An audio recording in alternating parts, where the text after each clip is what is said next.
feed them branches every night, and we grow a lot of different trees to feed to goats and to be very healthy for the land. So we got mahoi, whitey wood, a native that really quite enjoys being chopped and resprouts and regrows really well from that. And we're growing a lot of tree lucerne, tagazusti.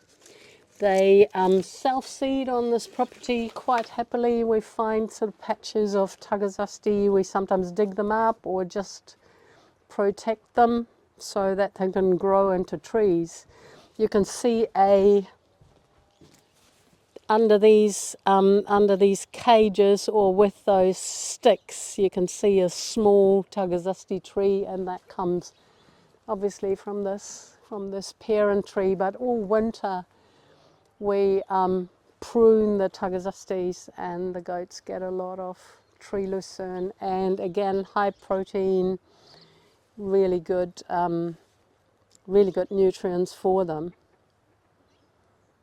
and very good for wood pigeons, extremely good for the soil. They're leguminose, so they're bringing goodness into the soil, and very, very early bee fodder. They flower very early in the season, and they're full of bees and bumblebees at that time of year where not much else is flowering. And we're going to we shredder all these branches apart from what we can use for firewood. We chop it all up. What is thick enough is going to go firewood. Some of it goes as branches for a more syntropic system where mulch with branches around trees. But most of it gets shredded. This mixed material, and this is my pride and joy, this mixed material then with the goat urine and with the goat poos, does this beautiful, beautiful stuff for the garden, where you get a breakdown product of hair, wood chips, of the tagazusti, which breaks down very easy. Willow breaks down very easy. And then you get this rich component to the compost, or directly on the garden to further compost on a garden piece. And we're going to go compost a little bit later to do a little bit of digging around in compost. And I see all these wriggly worms in there. We also have these tree lucernes as shelter for the avocado trees. And the avocado trees, you can see they're mulched with a branch, very thickly mulched with a branch mulch. So right around the trunk, but not clinging to the trunk, we have all these branches. And the big advantage is that slowly breaks down, and the avocado really enjoys that kind of environment. And the chicken can't go and scratch there and open up the ground around the feeder roots of the avocados. Thinning out the tree lucerne as fodder for the goats, for the avocados to have. So we're bringing them down and making them lighter, not as dense, so that the avocados get more light and don't shoot up so much, don't have such an impulse to go high to get more light. And that is just doing what I call pop-up gardens. So this is a little bit of shade cloth, and what I do is mow a patch of grass really, really short, mulch it really thickly with something, and I sometimes use sheepskins with the skin down. That is like a complete cover, but completely feeding the earthworms to take all that apart. And then I end up with, to take apart the root system, the dead grasses, and giving me a soil beautifully prepared for new plantings, and I don't have so much pressure, so much weed pressure. And the soil that is underneath, you can see, is quite happy, has quite a bit of wormy cast.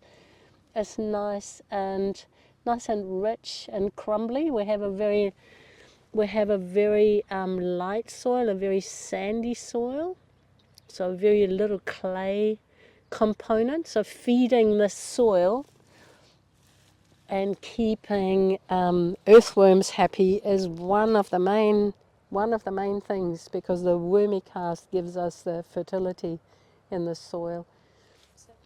So in this pop-up garden, I had potatoes last year. That was a brand new, from raw to planting something. And I just had to clean up and harvested some of the straggle potatoes yesterday. But I also planted garlic. And last year I planted pak choy that was already going into seed, but Elliot had some pottles left over, so I planted it. And this is all the self-seeded pak choy that keeps on coming up. And I've used I used the litter from the bamboo. We have quite a bit of thread from bamboo taking over the world. It's one of those bamboos that go everywhere. But it makes a beautiful leaf litter under this massive patch of bamboo. So we sometimes rake some up and bring it as a very light mulch. Things can pop through that really easy because it's so light.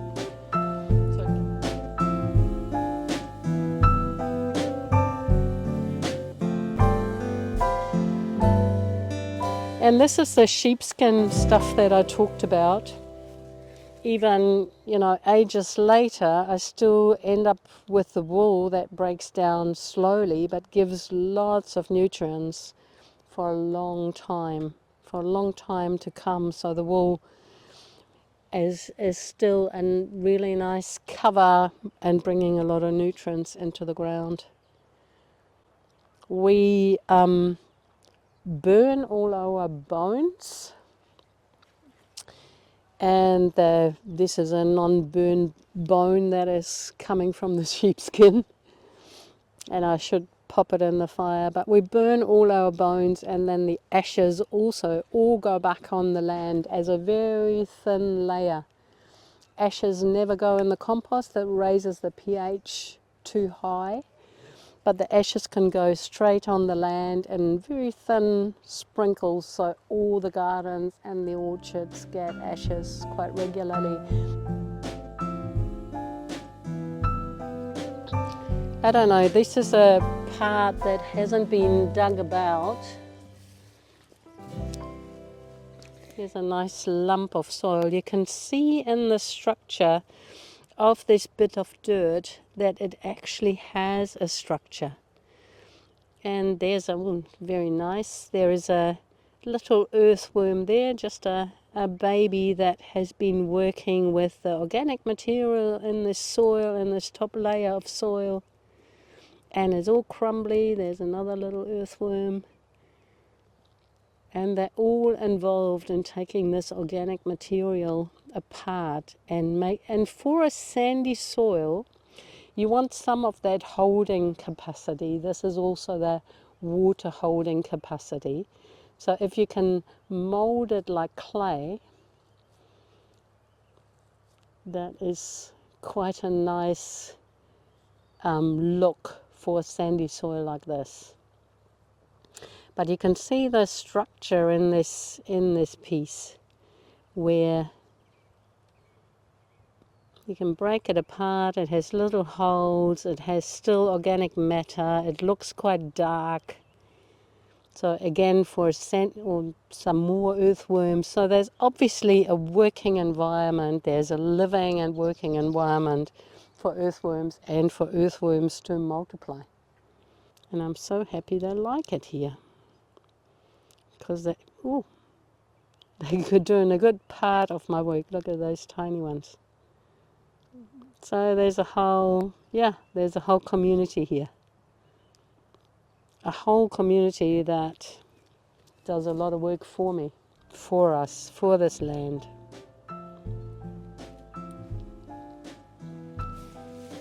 And I try to do all these jobs in winter and very, very early spring, because that's when we have the moisture. That's when I can do as much as possible to preserve as much as possible moisture in the ground, because in summer we often get windy, we have sea breezes every day, and being a sandy soil, it does dry out easily. So the more organic matter, the more cover it has going into summer, the better. And then my summer jobs are very minimalistic.